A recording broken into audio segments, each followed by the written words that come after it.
So hello everyone, কেমন আছো সবাই? আশা করি সবাই ভালো আছো আর আমিও অনেক ভালো আছি। তো পুরী ব্লগের ফার্স্ট পার্টটা তো তোমরা অনেকেই দেখেছো, আর এটা হচ্ছে পার্ট 2।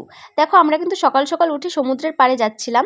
আর সমুদ্রটা কিন্তু একদম ফাঁকা ছিল, মানে কয়েকজন লোকজন ছিল। আর দোকানপাটও তেমন খোলেনি সকাল সকাল তো। আর মাম্মাম তো ফুল এক্সাইটেড ছিল, তো একদম দৌড়ে দৌড়ে যাচ্ছিল। ও ভেবেছিল কি এই টাইমে আমরা হয়তো ঢেউ খাবো, এর জন্য ও বেশি এক্সাইটেড ছিল। আসলে ঢেউ খাওয়াটা বড় কথা না, বড় কথা হলো ওখানে গিয়েও বালি ঘাটতে পারে। আসলে বালি ঘাটতে কিন্তু ওর দারুণ লাগে, দেখেছো তো বালির সামনে গিয়েও কি করছে।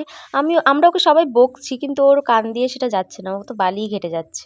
আর আমি কিন্তু শুধু দাঁড়িয়েছিলাম না, আমি কিন্তু ঝিনুক করাচ্ছিলাম। আসলে সমুদ্রের ঢেউয়ের সাথে এত সুন্দর সুন্দর ঝিনুক আসছিল, এটা দেখে আমার মনটা আর মানতে চাইলো না। আমি কিন্তু ঝিনুক করাতে চলে গেছিলাম। আর দেখো কি ছোট ছোট একটু ঝিনুকগুলো, বাট আমি আর আমার ভাগ্নি তো প্রচুর ঝিনুক কুড়িয়েছি। সব ঝিনুক কুড়িয়ে আমার দিদির হাতে দিয়েছি, আর ওর হাতেও অনেক ছিল। আর তারপরে আমরা শেষে কি করেছি জানো, ঝিনুকগুলো নিয়ে বালির নিচে রেখে দিয়েছি। আসলে অত ঝিনুক কি আর আনা যায় বলো তো। আর দেখো ভিউটা দেখো, জাস্ট ভিউটা দেখো। আর ঝিনুক টিনুক কুড়িয়ে আমরা কিন্তু একটু চা খেতে বসেছিলাম। আর সমুদ্রের পাড় থেকে এত সুন্দর হাওয়া আসছিল, আর আমার চোখ মুখের অবস্থা আর থাক আর কিছু বললাম না। আর দেখো ভাগ্নি কিন্তু রাগ করেছিল, আসলে ও ওখানেই বালি ঘাটবে, ঝিনুক কোড়াবে, ওকে এদিকে নিয়ে আসা হয়েছে, এর জন্য কিন্তু ওর রাগ হয়েছিল। আর দেখো আমাদের চাও কিন্তু চলে এসছে। আর চা খেতে খেতে এত সুন্দর সমুদ্র দেখা, উফ, পুরো আলাদাই। চা খেয়ে আমরা কিন্তু হোটেলে চলে গেছিলাম, তারপর ব্রেকফাস্ট করে তারপর আমরা সবাই সমুদ্রে স্নান করতে এসেছিলাম। আর সমুদ্রে স্নান টান করে হোটেলে এসে ফ্রেশ হয়ে ছাদে আমরা সবাই চুল শোকাচ্ছিলাম।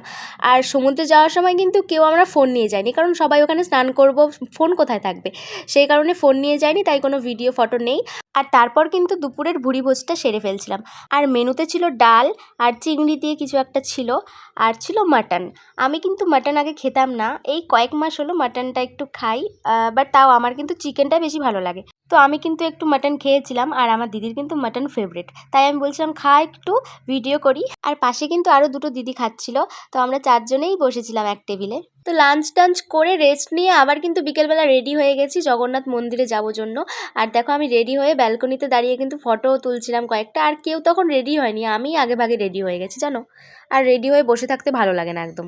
আর হাঁটতে হাঁটতে কিন্তু একদম মন্দিরের কাছেই চলে এসেছি দেখো। আর মন্দিরের ভেতরে তো আর ফোন অ্যালাউ নেই, তো আমরা সবাই ফোন বাইরে রেখেই গেছিলাম। আর ভেতরে ঢুকলে যেন মনটা শান্তি হয়ে যায়, মানে বলে বোঝানোর মতন না। তোমরা কে কে পুরীতে এসছো, জগন্নাথ মন্দিরে এসছো, অবশ্যই কমেন্টে জানাবে। ভেতরে কে কে ঢুকতে পেরেছো? আমি তো এবার ফার্স্ট টাইম গেলাম, আমার দিদি তো অনেকবারই গেছে। আর আমরা তো রথের আগের দিন গেছিলাম, তাই প্রচুর ভিড় ছিল। তাও যে মন্দিরের ভেতরে ঢুকতে পেরেছি এটাই অনেক। ভেতরে কিন্তু একদমই অ্যালাউ নেই ফোন, তাই বাইরে থেকেই যতটা পেরেছি ভিডিও করেছি। তো মন্দির থেকে সোজা কিন্তু সমুদ্রের পাড়ে চলে গেছিলাম। আর ওখানে গিয়ে কিন্তু ফার্স্টে এক কাপ চা নিয়েছিলাম, আর চাটা খেয়ে হোটেলে গিয়ে কিন্তু ভিডিও আর আমি কন্টিনিউ করিনি। তো পার্ট 2 ভিডিওটা এই পর্যন্তই ছিল। ভিডিওটা কেমন লাগলো অবশ্যই জানিও, ভালো লাগলে লাইক কমেন্ট শেয়ার করে দিও, সাথে আমার চ্যানেলটা সাবস্ক্রাইব করে দিও। তো দেখা হচ্ছে পার্ট 3-তে, ততক্ষণের জন্য সবাই ভালো থেকো, সুস্থ থেকো, টাটা, বাই বাই।